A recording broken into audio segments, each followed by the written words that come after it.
Vamos a dar comienzo a esta siguiente conferencia, correspondiente a la penúltima de la segunda jornada de Historia de Espera.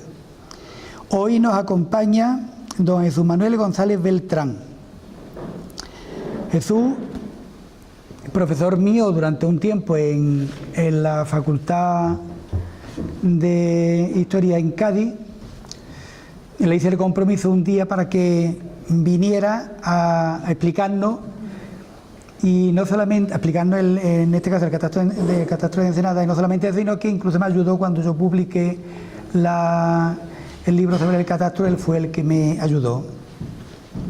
Bien, de Jesús tengo que decir que es licenciado en Filosofía y Letras por la Universidad de Granada. Es también doctor en Filosofía y Letras en la División de Geografía e Historia, especialidad de Historia General, por la Universidad de Cádiz en 1990.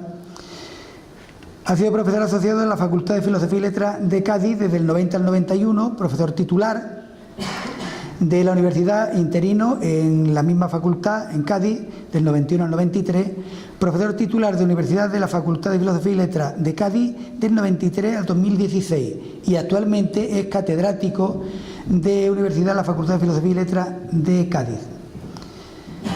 Entre los proyectos de investigación, Jesús ha participado en al menos 14 proyectos y actualmente participa en los grupos de poder La Baja Andalucía Moderna, que está llevando a cabo la Universidad de Cádiz también.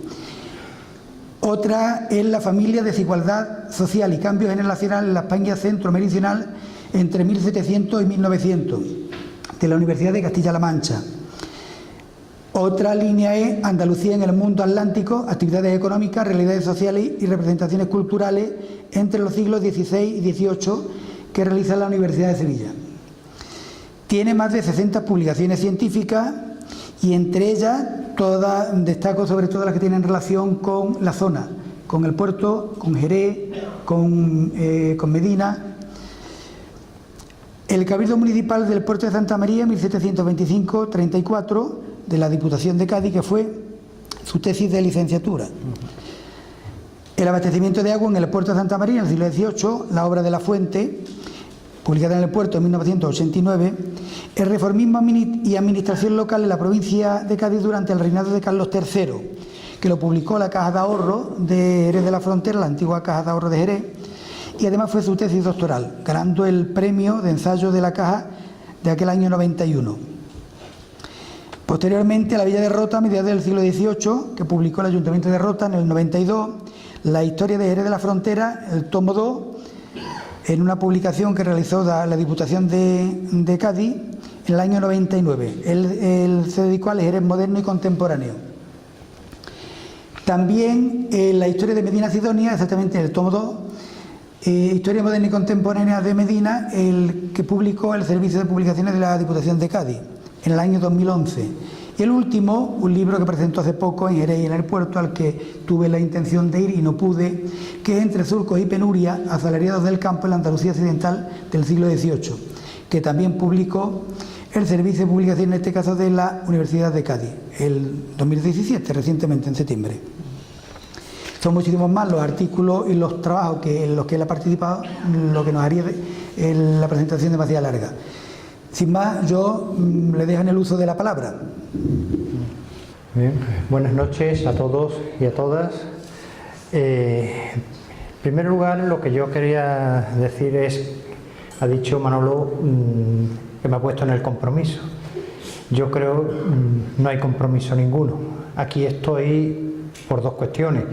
Por la amistad que me une a Manolo desde hace ya algunos años, en lo que me tuvo que soportar como profesor, en el buen sentido, y por otra cuestión porque creo que no hay que desaprovechar ninguna oportunidad que se tenga para salir de la universidad y dar esos conocimientos que uno pueda tener al resto de la sociedad, en este caso más si cabe cuando hay un interés manifiesto en el sentido de la cantidad de gente que hay aquí para escuchar esta charla. Esto más quisieran algunas ciudades con muchísima población de la bahía tener en un acto cultural la gente que hay aquí esta noche. Eso es de agradecer a todos ustedes, sobre todo teniendo en cuenta cómo está la noche.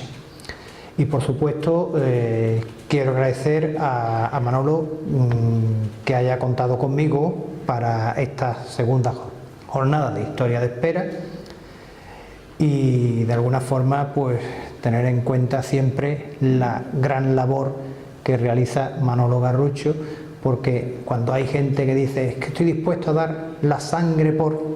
Él da una cosa más importante que la sangre, él da mucho tiempo de su vida, de su familia, de venir en ofrecer actos culturales, actividades culturales para el pueblo de Espera. Entonces es de agradecer esa labor que realiza, y espero que sus convecinos pues se la tengan en cuenta ahora y en el futuro.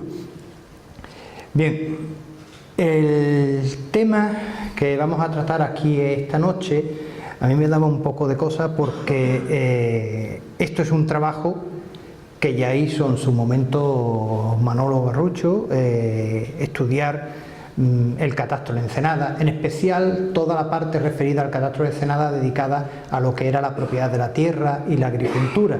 Pero bueno, como él me dijo, que también otra visión, se puede dar otra visión, pues bueno, pues venga a dar otra visión que difiere poco, en el sentido de que los documentos dicen lo que dicen y tanto Manolo como yo los interpretamos prácticamente de la misma forma.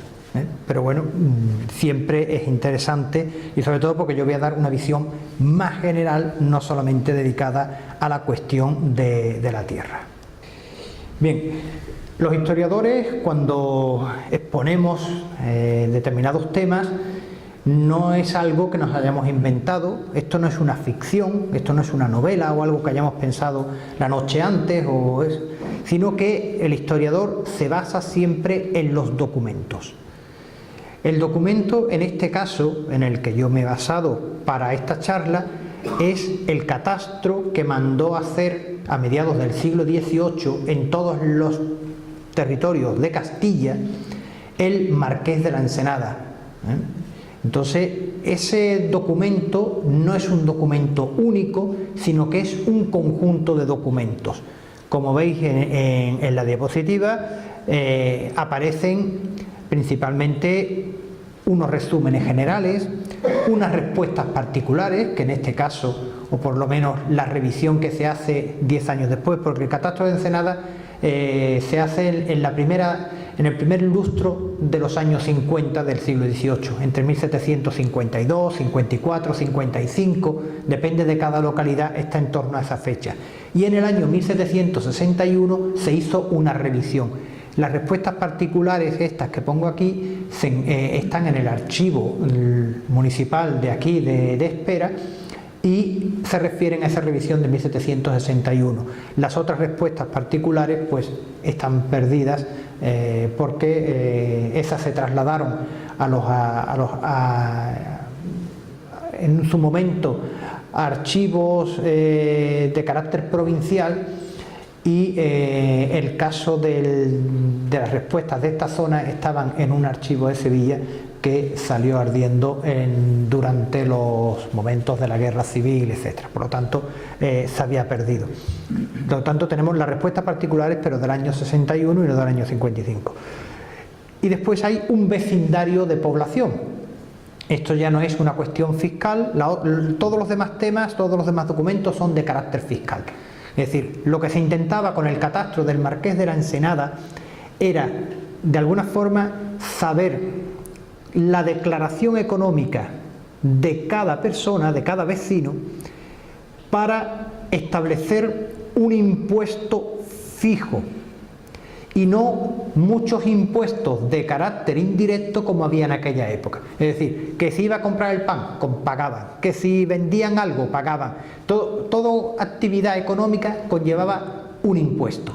Y lo que se pensó era en establecer, en base a lo que cada uno tuviera y ganara, establecer un impuesto único directo.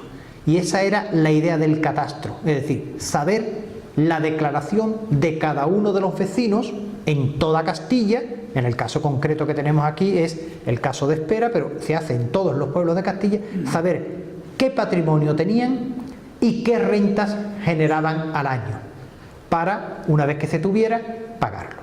Por supuesto, como toda reforma fiscal de carácter equitativo, como podía ser esta, porque se iba a pagar en base a lo que cada uno tuviera y ganara, contó con la oposición de los grupos poderosos, que eran los que más iban a pagar, y todo esto terminó en nada.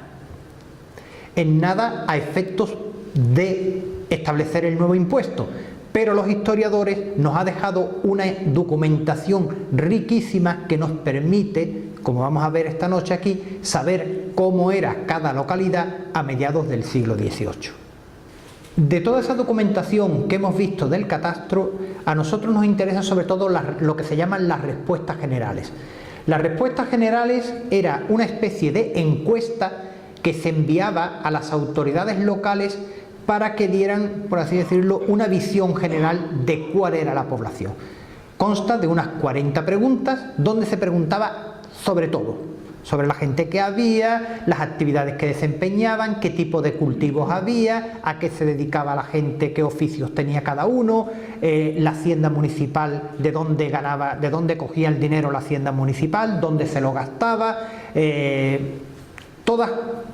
todas las cuestiones que podían ser interesantes para saber cómo era la localidad en ese momento se preguntan en esta encuesta, que son lo que se llaman las respuestas generales. Una documentación que no se encuentra normalmente en muchas de las localidades porque se ha perdido, pero están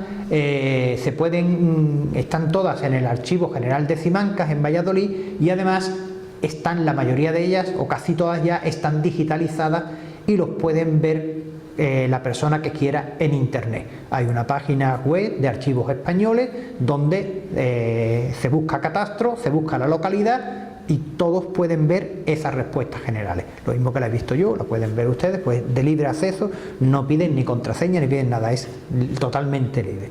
Por eso digo, entre esas ocultaciones premeditadas y estos fallos en las mediciones, nos falta un 19% del término, que es algo más de la media que yo he encontrado para la provincia de Cádiz, donde suele faltar en torno a un 15%. O sea, que aquí se ocultó o se equivocaron un poquito más que en otras localidades. Continúan las preguntas de las respuestas generales y la siguiente pregunta es decir, ¿la Villa de Espera pertenece a alguien?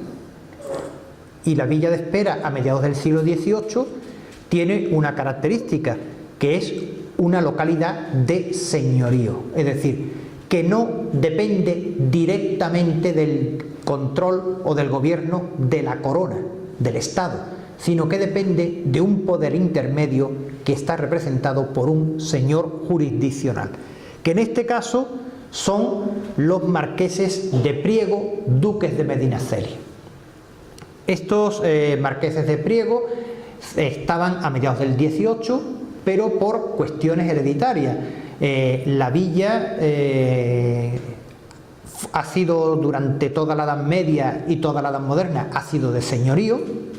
Empezó siendo, lo compraron primero unos señores en el siglo XIII, después pasó a los duques de Alcalá en el 1394.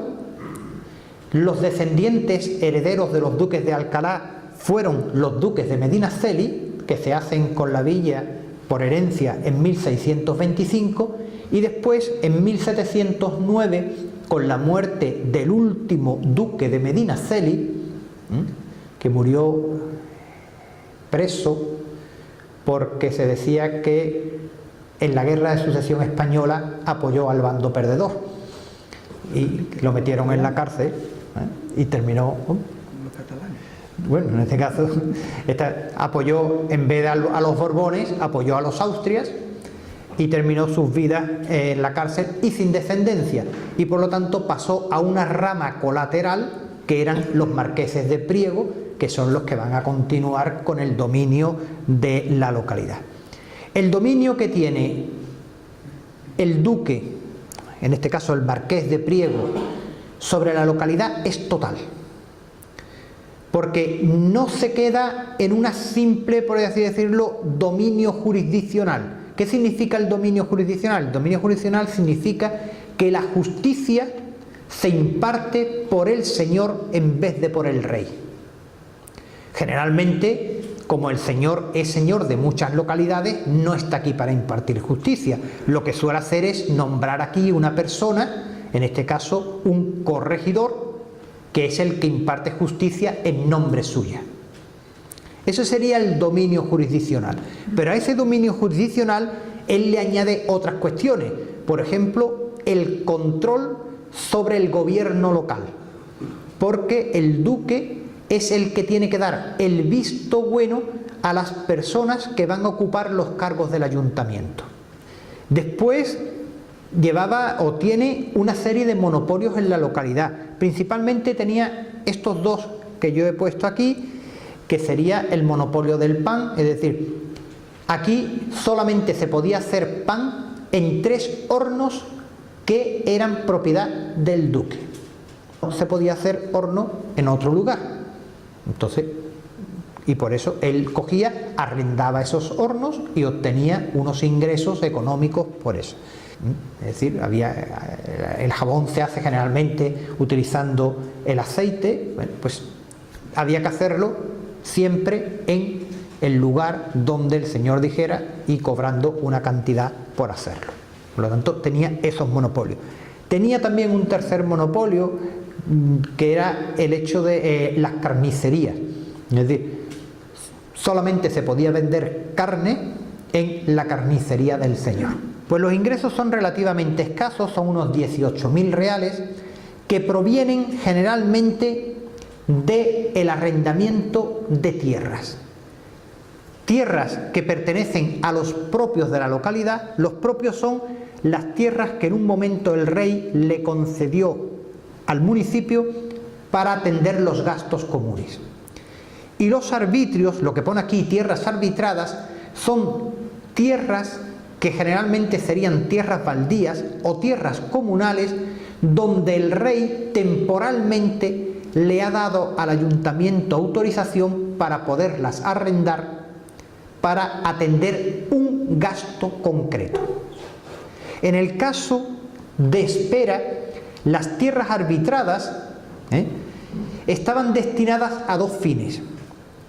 La mayoría de ellas, de estas 1129, prácticamente unas 900 hectáreas, estaban dedicadas a pagar los intereses de una compra que realizó el ayuntamiento 100 años antes, o algo más de 100 años antes, que eran las alcabalas de la villa. Las alcabalas es un impuesto que, para que lo entendamos claramente, aunque no es lo mismo, pero para que lo entendamos claramente, era el IVA de la época.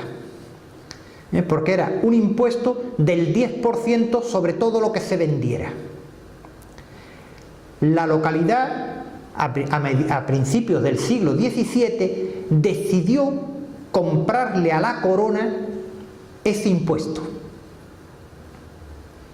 Darle un dinero, costó mucho dinero pagárselo, y con el objeto de que en la villa no se pagaran. Es decir, lo que compró fue la libertad de no tener que pagar los vecinos la alcabala. Pero si ya lo que estaba sobrando, un superávit de 700 reales, yo creo que prácticamente los 700 reales esos se los comían las milicias y algo más. Por lo tanto, una hacienda municipal que tiene que recurrir a cuestiones extraordinarias para poder pagar lo que tiene que pagar y que además es deficitaria. A algún concejal hasta le suena esto. Recordar que hay 500 habitantes, solamente 10 son nobles, el 1,9% de la población, relativamente poco. Normalmente el número de nobles puede estar en esta zona en torno al 3, 3,5, es decir. Y el número de eclesiásticos, aunque parezca poco, 13, es un 2,5% de la población, que podemos decir que está en torno a la media de lo que hay en otras localidades. Por lo tanto, en eclesiásticos no mucho, no había muchos. ¿Por qué? porque en Espera no hay en esta época ningún convento ni ninguna institución de carácter religioso. Es decir, no hay ningún hospital religioso o un colegio religioso, no hay nada. Por lo tanto, lo único que hay son 13 eclesiásticos que son curas. Y la mitad de ellos ni siquiera curas, ordenados de menores, el de los arrieros. Y sobre todo también porque el catastro reconoce que es un grupo que no lo ganaba mal. O sea, que coger tu recua de mulas o de pollinos, 1, 2, 3, lo que tuviera cada uno, y dedicarse a comerciar de Espera para otras localidades y de otras localidades para Espera, pues era un negocio o una actividad ciertamente rentable en la localidad. Tan rentable o tan efectiva que, por ejemplo, en documentos posteriores, ya de 30 o 40 años después, este número de arrieros, que era 15, prácticamente se ha multiplicado por 3, lo cual significa que si una actividad está creciendo en número de personas que se dedican a ella, es porque esa actividad es la que da trabajo. Hemos llegado a ese punto en el que antes os comentaba el salario medio de Espera, 625 reales, como he puesto aquí, es el salario medio. ¿Por qué ese salario es relativamente bajo? Digo relativamente bajo porque, por ejemplo, en estudios que yo he hecho sobre Jerez, ese salario medio está en torno a los 900 reales. Y en Medina, que también lo he hecho, está en torno a los 825, 850. Es decir, que el salario medio que había en Espera era entre 200 o 300 reales, es decir, prácticamente casi un 50% más bajo que el que podemos encontrar en otras localidades como Medina o Jerez. ¿Por qué era tan bajo el salario medio? Pues por la sencilla razón de que el 75% de los trabajadores que había en Espera eran trabajadores del campo, que estaban muy mal pagados. Pero hay otros datos más claros que nos dejan un poco como diciendo, es que aquí no quisieron decir lo que se ganaba con la tierra de verdad. ¿Por qué? Porque si cogemos toda la tierra de sembradura, todo lo que se sembraba de trigo y cereal, lo que nos sale es que en Espera se cogerían todos los años unas 13.400 fanegas. Pero hay otra pregunta que nos dice cuánto se cobraba del diezmo eclesiástico. Y nos dicen que se cogen, por el diezmo eclesiástico, se cogen 2.700 fanegas todos los años. Si el diezmo eclesiástico es la 10ª parte de la cosecha, y son 2.700 fanegas, la cosecha tienen que ser 27.000. Pero los datos que da el catastro son 13.000. Es decir, que aquí, de una forma o de otra, se ocultó la mitad de la cosecha. Esta gente sabían que esto iba para poner un impuesto y las cosas pues se taparon. Pero se taparon tan mal que hasta en las mismas respuestas generales, con un poquito de ojo, yo nada más que mirando por encima, de pronto me encuentro esto y digo, ah. Bueno, y después hay otra cosa, otra documentación que en el año 61 empiezan a decir el coste que tiene labrar la tierra. Y resulta que ese coste que tiene labrar la tierra, que he comprobado que es verídico, es el doble de lo que produce.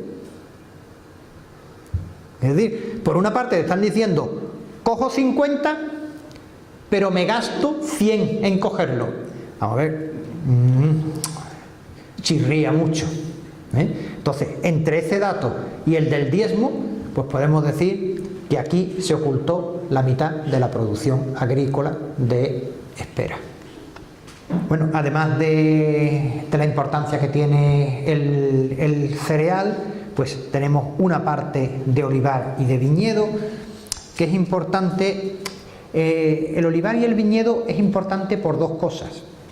Primero, porque son cultivos más rentables que el cereal.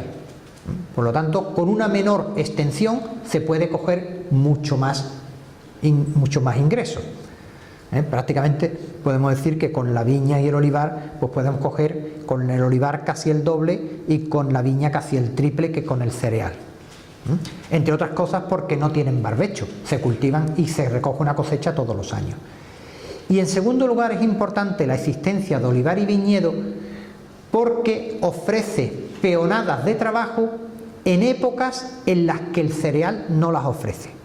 Por lo tanto, podemos considerarlo, utilizando una terminología también actual, que el olivar y el viñedo eran cultivos sociales, porque daban faena y trabajo cuando el cultivo principal no los daba. Bien, y ya para terminar, aquí tenemos una distribución de la renta que había en espera, es decir, según el catastro, pero ya digo, hemos visto que hay un montón de ocultación, pues con ese montón de ocultación en espera se cogía, según el catastro, se podían obtener al año 1.100.000, 1.200.000 reales.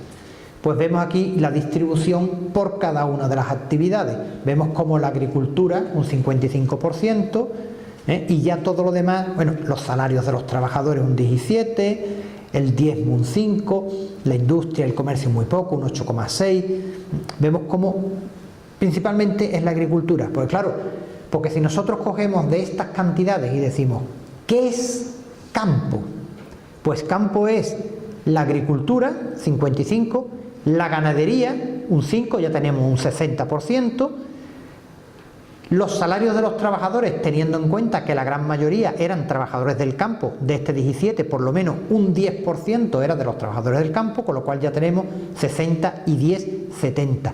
Y el diezmo también es de los productos agrícolas, otros 5 más, es decir, 75%. O sea, no vemos solamente la agricultura, sino que del campo prácticamente era el 75% de lo que se generaba en espera, se obtenía del campo de una forma o de otra. Y eso, como ya he dicho, teniendo en cuenta que parece ser que ocultaron la mitad de la producción del cereal. Bien, pues solamente me queda pues agradeceros la paciencia que habéis tenido, porque creo que me he extendido un poquito más, iba a ser 50 minutos y han sido 60. Os agradezco y bueno, la presencia de esto. Y se abre, pues, si alguien quiere una pregunta, alguna cuestión, pues creo que es el momento ahora, ¿no? O si alguien quiere preguntar, le damos las gracias por haber estado hoy aquí con nosotros.